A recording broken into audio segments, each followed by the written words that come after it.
welcome everyone who's watching us, and Fiona and I are here today, and we've got two guests with us, Tim Rideout and Ian Stewart, both from the Scottish Currency Group.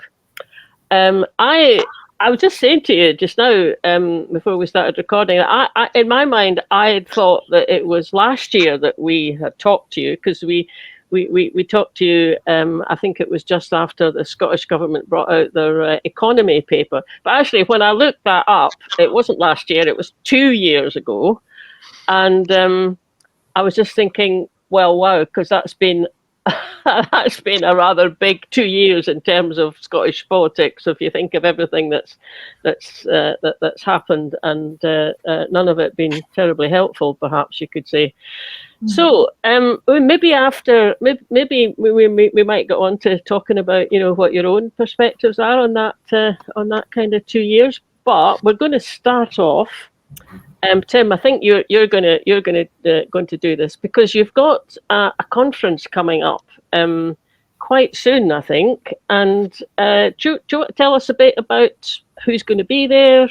This is going to be quite exciting. I think it's the second conference that this currency group has organised, but the first one was online in 2021, and so this is the first one we've had in person. It's taking place on the Saturday the 21st, Sunday the 22nd of September at the Carnegie Conference Centre in Dunfermline, which is right next to the motorway, and also quite convenient for a ScotRail station, so it should be quite easy for people to get to. It will obviously be online as well, so people who don't want to travel to Dunfermline can buy an online ticket. What the theme of the conference is a bit like John the Baptist. It's preparing the way for the Scottish Central Bank and currency. And we've got quite a exciting range of speakers. I think the most exciting, probably, although people won't know that at the moment, is the fact that we've managed to get Professor Thibault Lorenjoy to come and talk to us about the currency plan for an independent Wales, which he prepared for the Senate. When I got sent this about 4 or 5 weeks ago, my first thought was I had no idea there was a currency plan for an independent Wales. But it turns out there was, or there is, and it's actually about, on a scale of 1 to 10, I would put the Scottish Government's paper at about 1, and Dr. Lorenjoy's paper I would give about 6 out of 10 or 7 out of 10. Certainly knocks the Scottish Government's efforts into a cocked hat. Is it as a result of the Constitutional Commission that the Welsh did, or is this... It was instigated, I believe, by the Plaid members of the Senate. Right. And I think the reason why it's not been publicised is because the coalition with the Labour Party came to an end. Yeah. So it sort of got a bit buried, which is why we don't know about it. Oh, fascinating. They also did separate papers on things like joining the EU or EFTA. There's one on pensions and the finances of an independent Wales. And really they've set out to answer the questions which the SNP Scottish Government has persistently refused to answer. What's your currency plan, what's your EU plan, what's your borders arrangement, and what's the pension arrangements. I think the interesting thing about the Welsh papers is it actually they are funded by the taxpayer, and the Labour government in charge didn't seem to have a problem when it came to Wales. Whereas, of course, if the Scottish government tried to do anything in a similar fashion, funded by the taxpayer, every newspaper and every broadcast in Scotland would be covering it as being outrageous.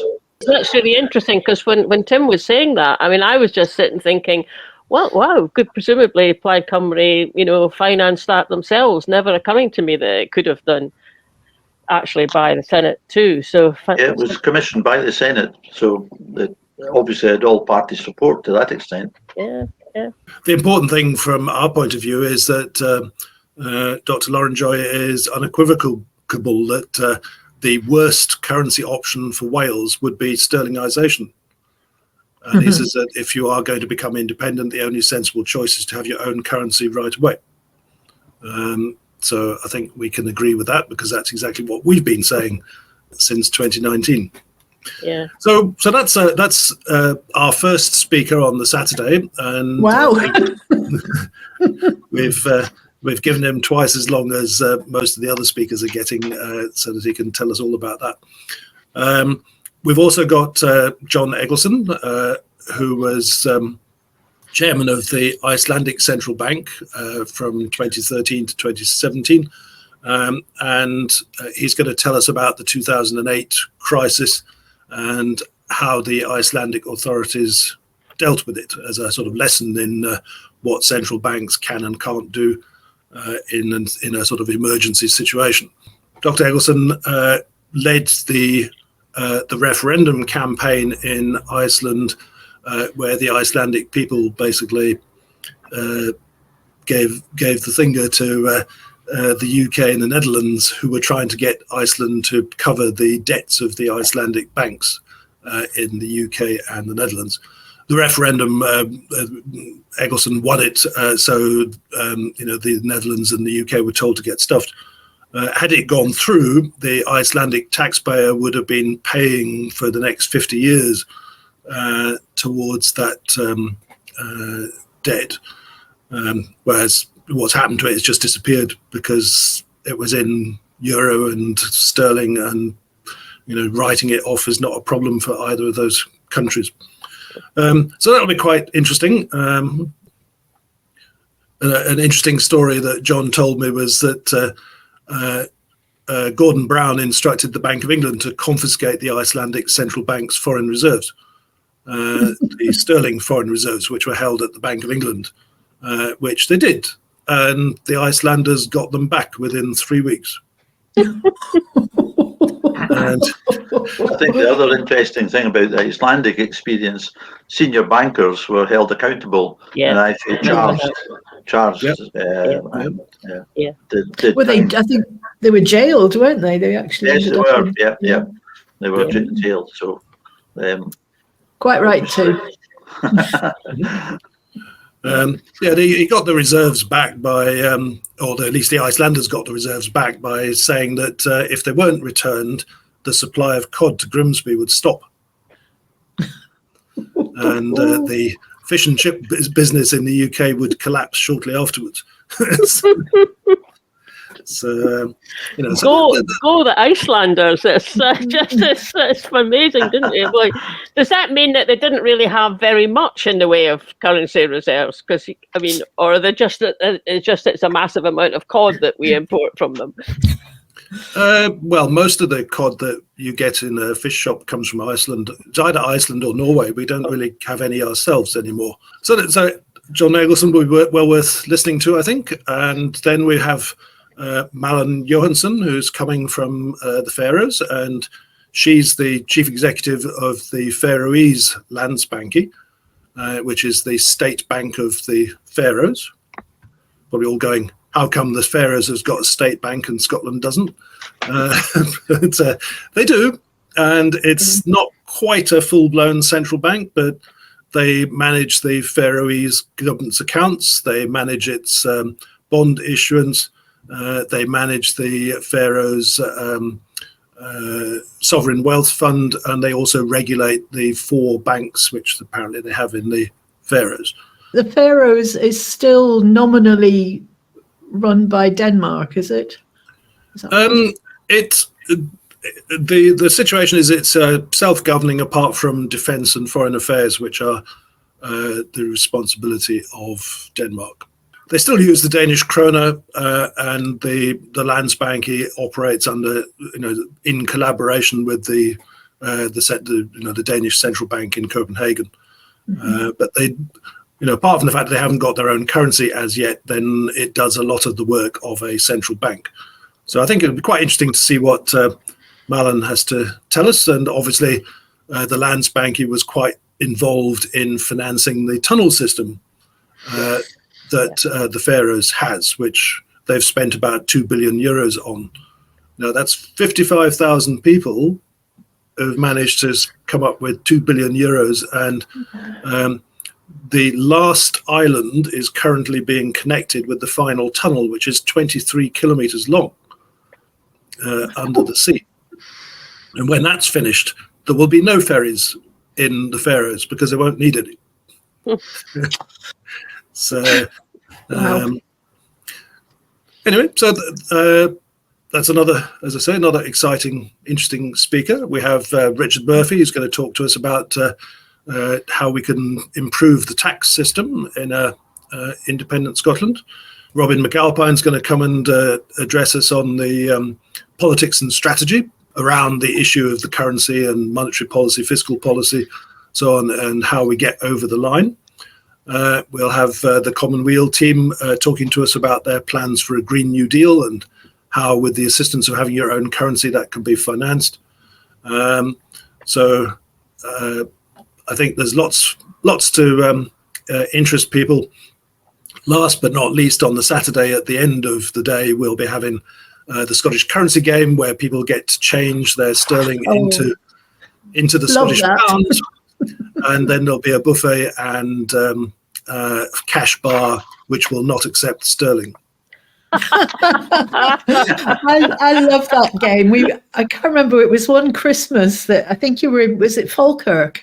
You did an event just before Christmas, and I was at that one, and it was what an eye opener, because it just suddenly everything fell into place. Of course, we would transfer our sterling into Scots pounds, and you just explained how it would all work, and I thought it was brilliant. What strikes me hearing that, Tim, is it just sounds so upbeat and practical, but actually also optimistic and international. And obviously yes, and international, and it wasn't exactly that I thought it wouldn't be kind of positive and upbeat, but it's just interesting when you when you hear what's going to be talked about, and it just sounds a really, really good lineup of speakers that you have. And from your own point of view, from the group's point of view, what are you hoping to come from it, to come out of it, maybe?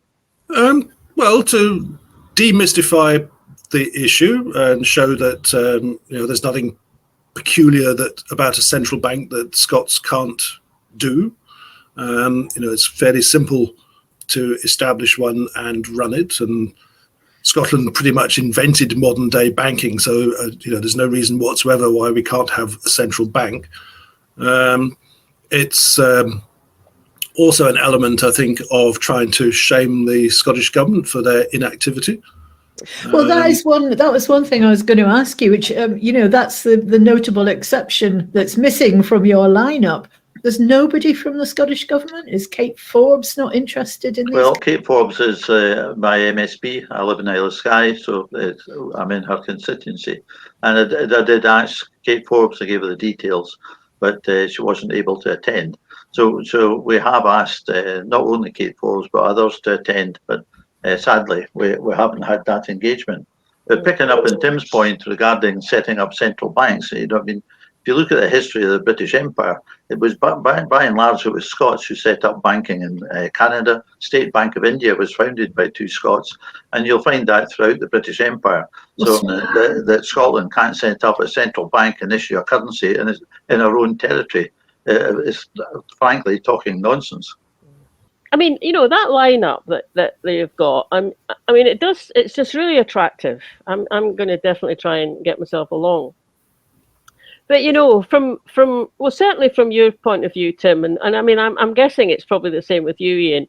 I mean, you've been banging on about this whole topic for 6 years now.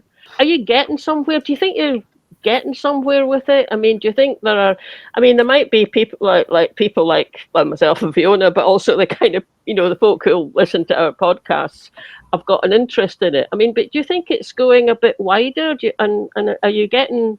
Do you talk to Scottish politicians about it? Are you feeling it's getting some traction? I suppose that's the basic question. Not with the SNP leadership. I think we've had, as you say, 6 years of being sort of studiously ignored. I never spoke to Nicola Sturgeon. I've never spoken to Hamza Youssef, never spoken to John Swinney. So we did have a short meeting with Hepburn, when he was the Minister for Independence, which was really quite disappointing, because all he said really was that the currency group was, could do what they liked, and he would carry on taking no notice. Yeah, and I myself have Ian Blackford, who also lives in Isle of Skye, and so I've had several discussions with Ian, both at branch meetings and on a one-to-one basis, but it's been very, very difficult to get engagement. They're very much wedded to the Growth Commission and the sterlingisation, and we haven't been able to move them from that position. They will say that they'll issue a Scottish currency, that's part of the Growth Commission, but subject to certain criteria and over a prolonged period, which could be out to 10 years. Now, the interesting thing there is you get Alan Smith, who, when he was an MP, was very forward at saying, oh no, we're going to join the European Union. And of course, given that the official policy was the Growth Commission having sterling for up to 10 years, and the European Union requiring you to be able to be issuing your own currency for a minimum period of 3 years, there was a total spoof that we were going to join the European Union under these proposals anytime soon, because that's 10 years plus 3 is 13 years before you could even be considered to rejoin the European Union. Yeah. It's as if it's, you've got a bunch of, intelligent people in Holyrood, but intelligent people, they're as part of the SNP government there, but a remarkable. So when I hear that, I'm thinking, well, it's like different pieces of jigsaw, and no one's thought to try and put them together and then go, oh, actually, that won't fit, will it? Because we'd need our currency at that point. And I mean, all the kind of information that's actually on the website that you set up, Tim, about the timeline and everything. It just seems so odd that a sort of joined up thinking still doesn't seem to be happening. I think this is one of the key objectives of the conference, is to build confidence, because in my discussions on a one-to-one with the politicians, not just the ones I've mentioned, they seem to shy away from the subject of currency, as if they'd rather keep it as obtuse as possible. Possibly they don't have the confidence to see themselves going in front of a TV screen and being analysed on the position of Scotland issuing its own currency. So part of certainly for me as the convener of the Scottish Currency Working Group, Banking and Finance, part of this process is to build confidence amongst our audience and the wider movement. That, as Tim said earlier, it's not a complicated thing to issue your currency, but you do need to do the preparatory work. You do need to have the central bank, you do need to have the Treasury, and you do need to have the Financial Services Authority. But we could be starting doing that now, really. There's no reason why not. Yes, that was things that I remember from I think from the last time we talked to you, just how much could be done in advance to get it ready to go. And it happens to be a couple of years since we've had you on the podcast, but it has a lot has happened. I mean, a lot has happened within Scottish politics, particularly the SNP, and then SNP and the Greens coming together and then splitting apart again, or from the Greens' point of view, getting kicked out. But also, there's been other things, hasn't there? There was the whole Liz Truss debacle, and then subsequent to that, in Russia invading Ukraine, which those things did send big, tremors through not just the British financial system, but, certainly in terms of Russia, the whole world system. So, I mean, do you think that somewhere maybe, SNP politicians with that experience now are maybe even less inclined to kind of think about it? Or is that something that you think, say, if there had been a Scottish currency set up, if we were independent, I'm now saying, there'd been a Scottish currency set up. I mean, is there any reason to think that Scots pound would have suffered any worse than other currencies during that whole period? No, and I think probably if we were a small non-aligned state, the way that Ireland is, for example, it might have had less impact. And one of the things of having your own currency is you can use it as a buffer against external shocks, because you can allow, the value of the currency can change instead of the internal price level or the unemployment level or things like that. If you don't have the currency and you're locked into a shared currency system regime, or where you're depending on sterling, if the oil price changes, for example, then it'll impact on the price level and employment instead of a change to the exchange rate. And of course, Ireland's got the euro, hasn't it? So is that a no-go area for you, the idea of us ever being part of the euro? Or? We could consider it in 20 or 30 years' time, but it's not at the current moment, the euro is hardwired to create austerity because of the what I call the no growth and instability pact that Brussels has, which is things like the 3% deficit limit. There's no question, I think, that when we're starting up a new country and or at least restoring the independence, I try to stop saying that we're going to be becoming independent. We're just restoring the independence that used to be there. Yeah. Anyway, but we are going to have to set up the Ministry of Defence, the Ministry of Foreign Affairs, and these sort of things. And that's going to cost money. It's going to. I did some work a couple of years ago for SNP resolutions, and it could result in sort of 30 to 40,000 new jobs, for example. So it's a cost, but it's also people that currently work in London who would in future be working in Scotland instead. But does it involve a short-term cost to establish these things, and that's an investment in the future, and it means that the Scottish government is almost certainly going to run a fairly large deficit in the first year or two after independence. So you don't want to go signing up to something which says you're not allowed to do that. Yeah, absolutely. And we would be able to borrow then because we would be independent? Is that the... Yeah, well, I mean, again, the borrowing is rather sort of misunderstood area in that, yes, the Scottish government will issue Scottish pound bonds. So it will be, if you like, borrowing from us. But it's really just a savings mechanism for the citizens. The state is providing you with the Scottish pounds. You're not spending all of them. You're using some of them to buy a Scottish premium bond or a Scottish savings certificate or something like that. Is that borrowing by the state or is it saving by the private citizens? Well, of course.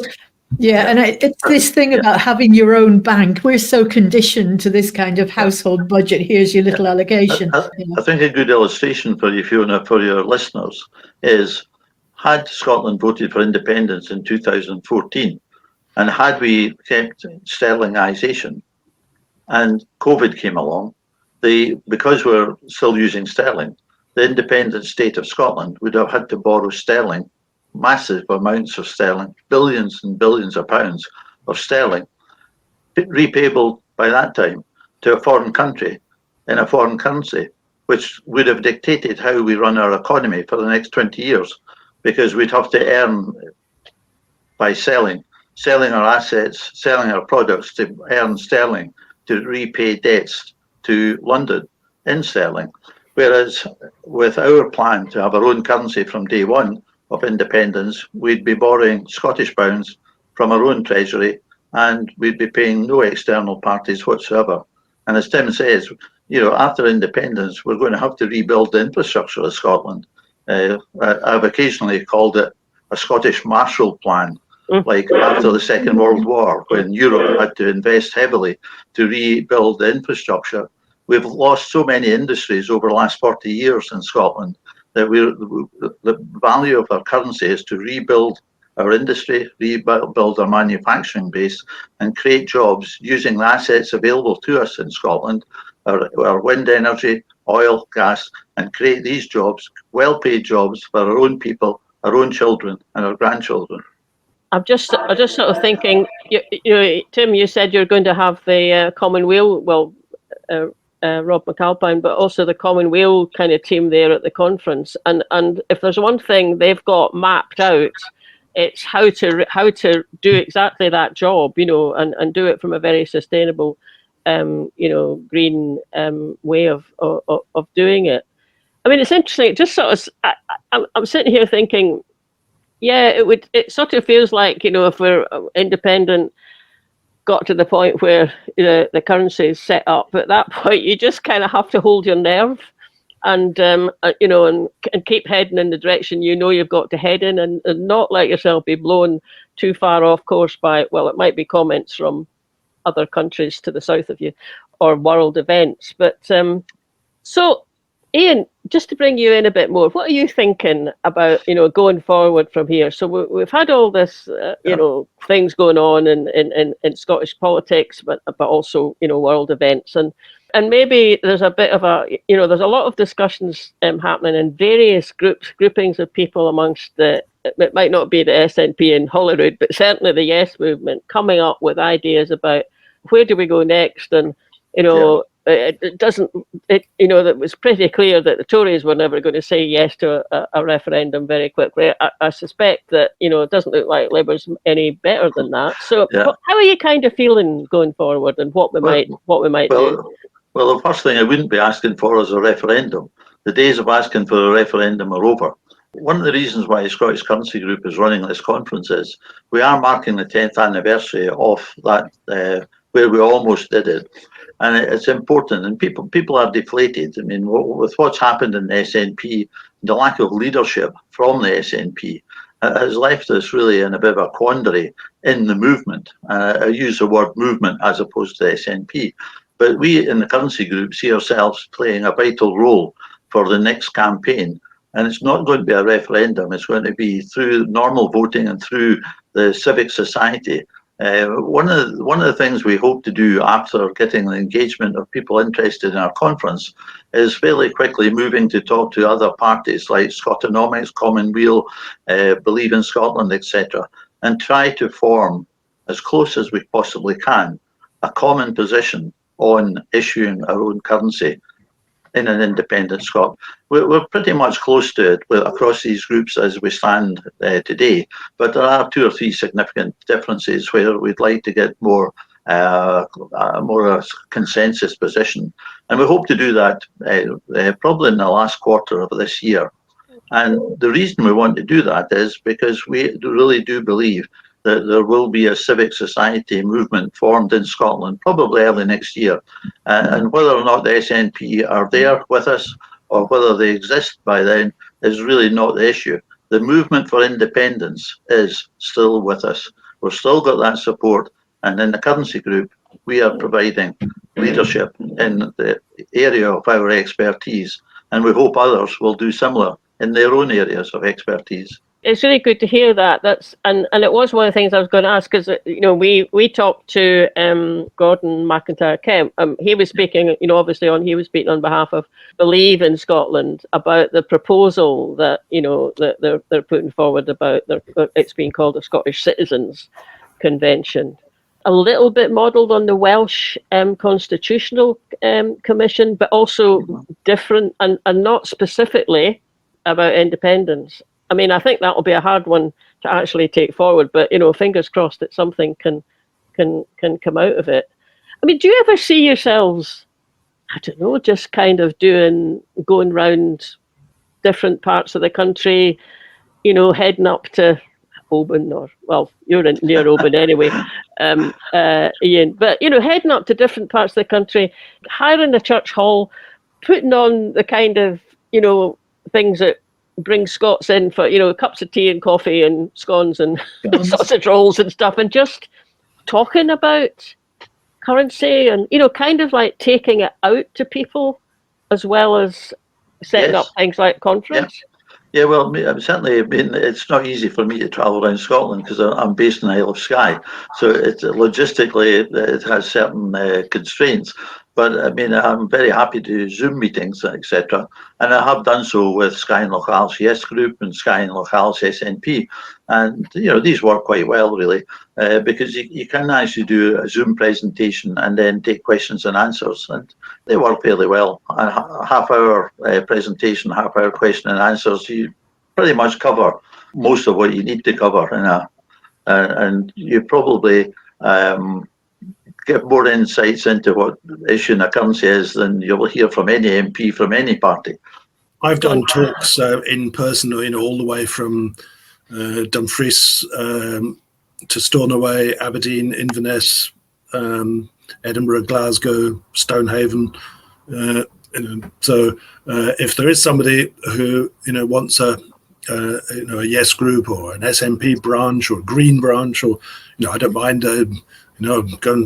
go and talk to the Tory branch in Murray if they wanted, but we can certainly provide a speaker, but it's me or somebody else from the currency group, and do that sort of event. Yeah, I suppose what I had in mind when I was saying that was it's not like trying to set things up that the message gets taken to places that it's not a Yes Group or the SNP, but maybe the Tory party in Murray. They're probably in a little bit of a having a little bit of bother themselves at the moment. But I think it's the kind of thing that in the States gets called a town hall meeting. Yeah. And it's just it's open, and anyone can go. It's not setting up something that's about an independent supporters group meeting, but just an open meeting. And of course, you take the risk that no one will come. But I suppose it's that kind of thing, because like somewhere or other we need to not just always be talking to ourselves all the time, don't we? That's always a challenge, and we regularly get articles published in the National, and of course the National's a pro-independence paper. But in the last week or so, we've had articles published in the Herald and also the Scotsman, and it's been very interesting to go online and see the comments.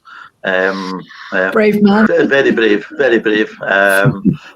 Not very many of them are complimentary. Very few are complimentary in these two papers, which isn't surprising. So, what you're suggesting is quite a difficult thing to envisage. Why a unionist would come along to a Scottish currency presentation rather than just come along to be disruptive. It's the middle of the road, the people who need to be convinced, not the hardline unionists. Sure. And we know from voting that hardline unionists and conservatives in Scotland are, about 20 or 22% of the electorate. So, that's a sort of sector we can pretty much say we're never going to win over. But the rest of them, it's worth making every effort we can. Saying all that, it's worth noting that the very second person to buy a ticket for the conference in Dunfermline was my dear friend Sam Taylor from these islands. Wow. He's my own personal stalker, I think, actually, the way I don't think you're going to convince him, Tim. Is he your sort of nemesis, Tim? No, but he I've got him blocked on everything, but he still finds out, and he obviously religiously searches for anything that the currency group may post or write or whatever. So, even before we'd done an advert for the conference, he'd managed to get onto Eventbrite and buy a ticket. So we'll welcome him to Dunfermline. Of course, yeah. And try and make sure that he doesn't get up to anything. He's obviously, his purpose is just to cause trouble. But what it does say is the fact that a very pro-unionist group like these islands make a particular point of following what we're doing and trying to cause all sorts of trouble. They've had me on the front page of the Sun as a flag burner before now. But says that they realise that we have the answer to the currency question. It's one of the very few things that is holding people back. So they are doing whatever they possibly can to prevent us succeeding in, removing what Robin McAlpine calls an obstacle. Robin McAlpine said there are 4 obstacles that need to be cleared out of the way, and one of those is currency. One of them is the European Union question. The other one's the borders, and the fourth one is pensions. And so once you've got rid of the obstacles, then you have to set out the vision for why you want to be independent. This is something that the SNP has also not been very good at. And I think the late Ian Lawson, who was a great supporter of the currency group, did a talk a few years ago in Dalkeith on his time in Estonia. And he said that one of the lessons that the Estonians had taught him was that when you achieve independence, and it's also worth making a point that in Estonia, it was the people that secured independence. The supposed Estonian Independence Party in the Estonian parliament turned out to be devolutionists who, when push came to shove and it was, are we going to be independent from the USSR? They went, oh, well, that might be a bit, step too far. Let's just stay where we are. And the people said no. So they secured their independence. And, they said via Ian that the one thing that you must do when you become independent is to break everything. Break all the eggs and get on with what you want to change.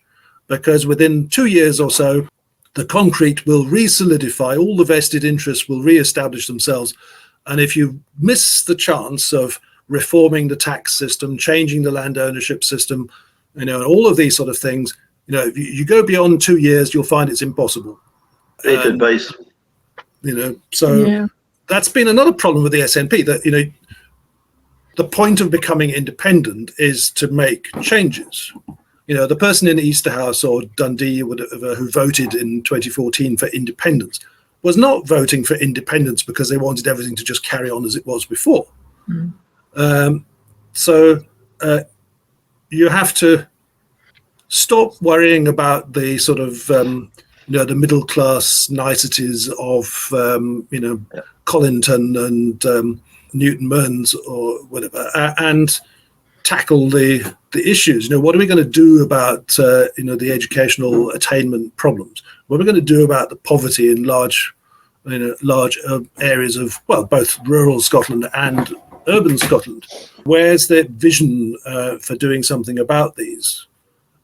Because it is going to upset some people. If we turn round and say that we're going to break up the big estates and we're going to force them to sell off the land and so on. The Scottish Landowners Federation, who are probably 99% Tories, are going to be up in arms, and they'll spend money with whoever they can to try and block it and disrupt it, and there'll be a big stoogie. And unfortunately, the way that politics work is normally the case that those who are going to lose something make 10 times as much noise as those who might gain. So they often, the no change people manage to win the argument simply by all the shouting that they're doing. But I think that's where we are. I think the political situation, regardless of the difficulties of the SNP, could change very quickly. I think the Labour government in London is going to have a rather torrid time because at the moment they have no vision and they have no plan for how they're going to deal with the economic difficulties of the UK. Those could blow up nastily at any time, and it might become, in the way that, I remember 1989, in August 1989, we went on with Edinburgh University's Scottish Country Dance Society to a folk festival in Czechoslovakia when it was still a communist state.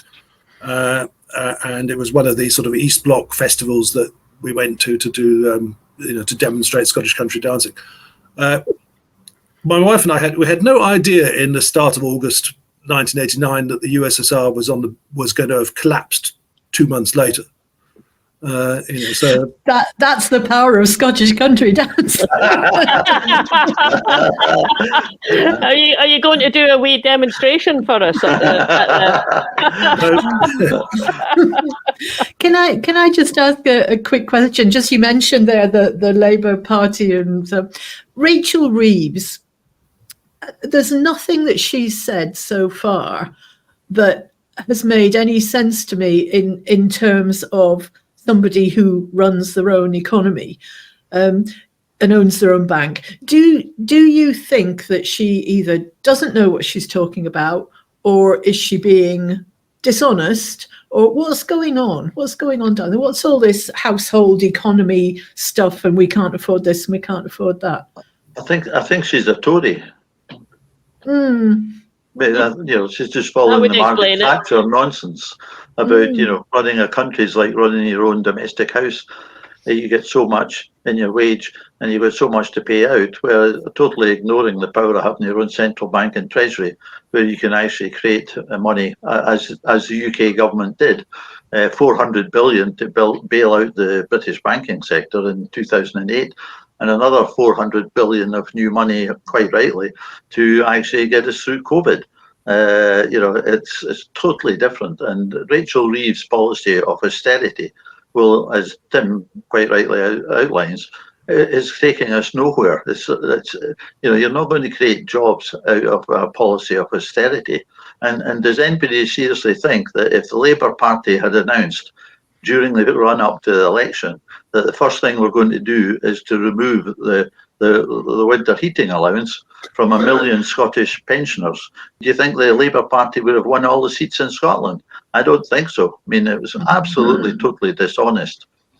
And then now, of course, this week you've had Ian Murray, the Secretary of State for Scotland, announcing that the 160 million that could have funded the winter fuel allowance for Scottish pensioners has been diverted to the Scottish office, and he's going to have 150 million of it to dole out directly, bypassing the Scottish Parliament, to areas of deprivation in Scotland to make the Labour Party look good. But in many ways, though, I mean, in Ulster, the Unionists in Ulster often requested that Ulster, because it could not operate, it be taken over for direct rule from Westminster. I mean, this policy of Labour, they're going to pass new legislation so that the Scottish office can bypass the democratically elected Parliament of Scotland and impose on Scotland direct rule.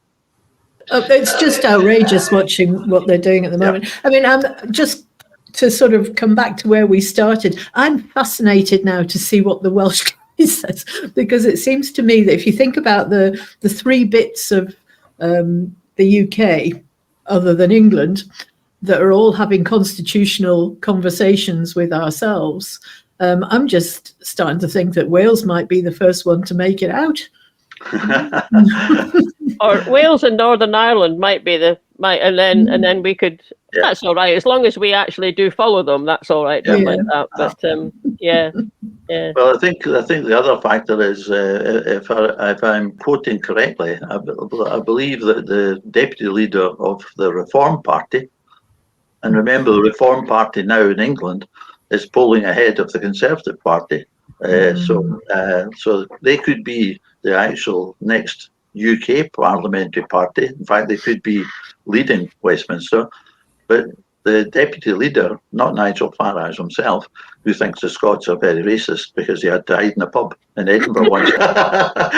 But his deputy has gone on record to say that if Scotland has the audacity to continue to look for independence, he's going to deploy the British Army into Scotland. 4 or 5 years down the line, in the UK, we could get a reform, ultra-English nationalist Reform Party as the government of the United Kingdom, and considering putting the army in to put us back in our box, just like they did after Culloden.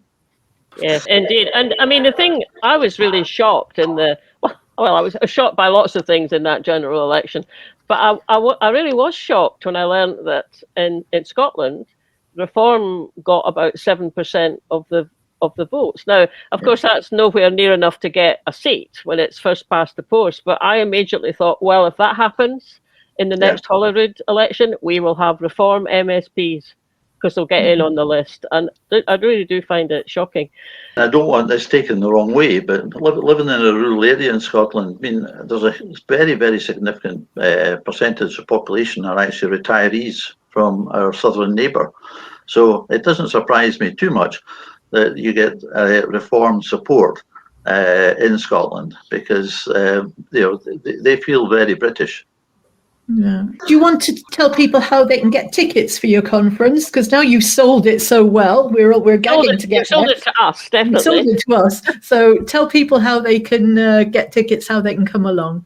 Well, it's very easy. I think most people are familiar with Eventbrite, or certainly a lot of people are familiar with Eventbrite. So the tickets are available on Eventbrite. If you go to eventbrite.co.uk, and if you search for Scottish Currency Group, Currency Conference, anything like that, you should get it come up straight away. So it's an in-person ticket is £30 for both days. If you want an online ticket, then that is £10.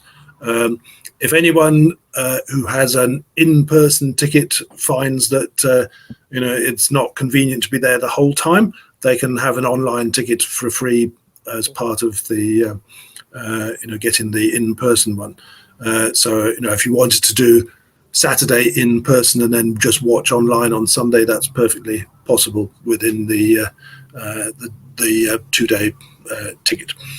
There is the option of taking part in the buffet on the early on the Saturday evening, which is an extra £20. Okay. Also, perhaps just worth mentioning that there will be various other groups who will have tables in the foyer. So people like Commonweal, the Scottish Sovereignty Research Group, and others will be present as well. Excellent. Well, all I'd like to say to the movement is that we are still here. We're providing leadership. We're positive. It's business as usual as far as we're concerned. The current problems with SNP, well, that's for the SNP to sort out. We're doing our bit in the currency working group, bank and finance. It's very clear talking to both of you this afternoon that positivity is there, and a sense of momentum actually comes through, and it's really great chatting to you. I've really appreciated it actually, and thanks, and fingers crossed all goes well in Dunfermline. Thank you for inviting us. Much appreciated.